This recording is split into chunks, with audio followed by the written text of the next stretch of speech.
बिस्मिल्लाहिर्रहमानिर्रहीम। अस्सलाम वालेकुम नाज़रीन, मेरी चंद वीडियोस के नीचे मेरे से एक सवाल पूछा गया है और वो सवाल कुछ इस तरह है कि क्या पाकिस्तान एयरफोर्स का कोई फाइटर जेट FA-18 ग्राउलर और J-16D की तरह इलेक्ट्रॉनिक वारफेयर रोल प्ले कर सकता है? अगर हाँ तो कैसे, और अगर नहीं तो उनकी वजूहात क्या हैं? चले मैं आपके दोनों सवालों का बारी बारी जवाब दे देता हूँ। देखें, FA-18 और J-16D के नीचे आपने पोर्ट्स लगे हुए देखे होंगे जिनके जरिए वो इलेक्ट्रॉनिक वारफेयर का रोल प्ले करते हैं, और इन पोर्ट्स के जरिए जो मेन काम लिया जाता है वो दुश्मनों के रेडार को जैम करने का काम लिया जाता है। उसके अलावा दुश्मनों के रेडार को जैम करने के लिए आजकल ईसा रेडार भी इस्तेमाल किया जाता है। काफी सारे ममालिक अपने पुराने फाइटर जेट्स के अंदर मॉडिफाइड ईसा रेडार लगवाते हैं और उनको एज इलेक्ट्रॉनिक वारफेयर एयरक्राफ्ट इस्तेमाल करते हैं, जिनमें एक मिसाल इंडियन फाइटर जेट जैगवार की भी है। तो मेरे कहने का मतलब ये है कि ईसा रेडार के जरिए भी ये रोल प्ले हो सकता है, लेकिन क्योंकि वो सिर्फ एक रेडार है उसकी वो परफॉर्मेंस नहीं होगी जो कि 3 से 4 पोर्ट्स की परफॉर्मेंस होगी।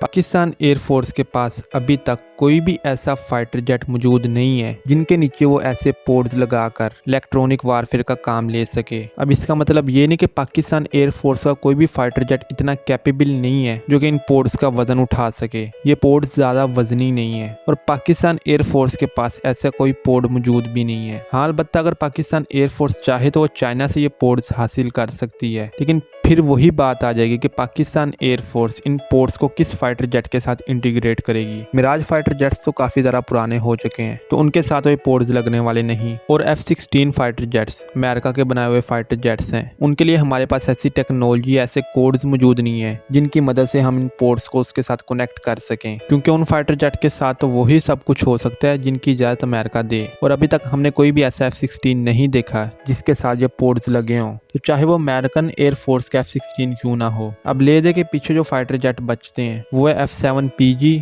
और JF-17 थंडर, और उसके अलावा J-10C। F-7PG तो इस रेस से बिल्कुल ही बाहर है क्योंकि वो बहुत ही पुराना फाइटर जेट है। उसके साथ ये पोर्ट्स तो लगाने की बात आप छोड़ ही दें, उसके साथ तो BVR मिसाइल भी नहीं लगाया जा सकता। उसके बाद आते हैं JF-17 थंडर और J-10C। J-10C के साथ अगर ये पोर्ट्स लग सकते हो तो चाइनीज एयरफोर्स ने अब तक इनको लगा लेना था। हाँ, अलबत्ता चाइनीज एयरफोर्स ऐसे एक्सपेरिमेंट जरूर कर रही है जिनके जरिए J-10C को भी इलेक्ट्रॉनिक वारफेयर एयरक्राफ्ट बनाया जा सके, लेकिन अभी तक हमारे पास कोई भी ऐसी हतमी रिपोर्ट नहीं पहुंची जिसके जरिए हम ये बता सकें कि हाँ J-10C भी ये रोल प्ले कर सकता है नहीं। तो इसके बारे में भी कुछ कहना मुश्किल है क्योंकि ये चाइनीज फाइटर जेट है और चाइना की तरफ से ज्यादा खबरें आती भी नहीं है, और जो भी काम करते हैं वो बहुत ही ज्यादा खुफिया होता है। अब आए थे JF-17 थंडर की तरफ। JF-17 थंडर क्योंकि पाकिस्तान एयरफोर्स का अपना बनाया हुआ फाइटर जेट है, पाकिस्तान एयरफोर्स उसके साथ कुछ भी कर सकती है, किसी भी टेक्नोलॉजी को उसके साथ लगा सकती है। इन पोर्ट्स को JF-17 थंडर के साथ लगाया जा सकता है, लेकिन उसके लिए पाकिस्तान एयरफोर्स को 3 काम करने होंगे, या ये 3 रिक्वायरमेंट अगर JF-17 थंडर पूरी करता है तो ये पोर्ट उसके साथ लग जाएंगे, वरना ये पोर्ट्स उसके साथ नहीं लग सकते। सबसे पहली जो रिक्वायरमेंट है वो इतनी ज्यादा जरूरी नहीं है, वो है JF-17 थंडर का डुअल सीट होना। तो JF-17 थंडर ब्रावो एक डुअल सीट फाइटर जेट है, तो ये तो होगी रिक्वायरमेंट पूरी। अब ये डुअल सीट होना जरूरी क्यों है? देखें,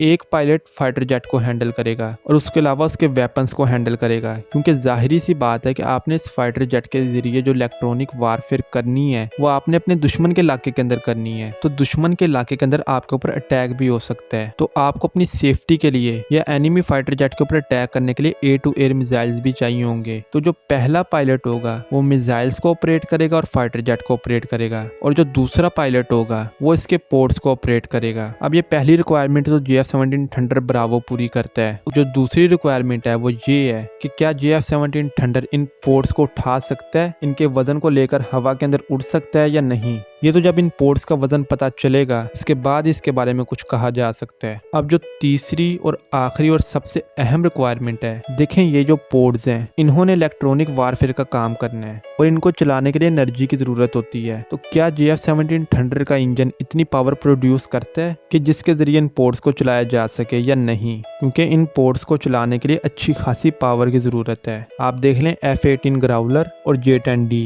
दोनों के दोनों डुअल इंजन फाइटर जेट्स हैं, और इनके अंदर जो इंजन इस्तेमाल किए जाते हैं वो अच्छी खासी पावर प्रोड्यूस करते हैं। और JF-17 थंडर के अंदर जो इंजन लगा हुआ है वो इंजन काफी छोटा इंजन है, तो ये कहना बहुत मुश्किल है कि JF-17 थंडर का इंजन इतनी पावर प्रोड्यूस करेगा जिनके जरिए इन पोर्ट्स को चलाया जा सके या नहीं। इसके बारे में हतमी तौर पर मैं कुछ भी नहीं कह सकता। ये कुछ मैंने आपको पॉइंट्स दिए हैं, आप खुद भी इस चीज का मुशाहिदा कर सकते हैं। तो जो मैंने आपको बातें बताई हैं, अगर आपको एरोनॉटिक्स के बारे में थोड़ा सा भी नॉलेज यूसेज होगा तो आप अच्छी तरह समझ सकते हैं कि मैं क्या कहना चाह रहा हूँ। तो मैंने जितना भी एनालिसिस किया है उसके बाद यही चीज़ निकल कर सामने आ रही है कि अगर ऐसा मुमकिन होता तो पाकिस्तान एयरफोर्स ने कब का अपने JF-17 थंडर के साथ इन पोर्ट्स को इंटीग्रेट कर लेना था, और अगर JF-17 थंडर के साथ ना भी इंटीग्रेट करती तो अपने मिराज फाइटर जेट्स के साथ इनको इंटीग्रेट जरूर कर लेना था। तो JF-17 थंडर के साथ या पाकिस्तान एयरफोर्स के पास जितने भी फाइटर जेट्स मौजूद हैं वो तमाम के तमाम क्योंकि लाइट वेट फाइटर जेट्स हैं, उनके साथ इन पोर्ट्स को नहीं लगाया जा सकता। क्यों नहीं लगाया जा सकता, वो सारी की सारी वजूहात मैंने आपके साथ शेयर कर दी हैं, और अगर इनको लगाया जा सकता है उनके लिए क्या क्या रिक्वायरमेंट जरूरी है वो भी मैंने आपको बता दी है। तो ये थी एक बेसिक सी इन्फॉर्मेशन जो मैंने आपके साथ शेयर की है और आपके कमेंट्स का रिप्लाई दिया है। आपका अगर कोई भी सवाल हो तो कमेंट बॉक्स के अंदर जरूर शेयर कीजिएगा मेरे साथ। तो ये थी आज की वीडियो। अगर आपको ये वीडियो पसंद आई है तो इस वीडियो को लाइक कर दें और मजीद ऐसी वीडियोस देखने के लिए इस चैनल को कर लें सब्सक्राइब। तो मिलते हैं अगली वीडियो के अंदर, तब तक के लिए अल्लाह हाफिज़।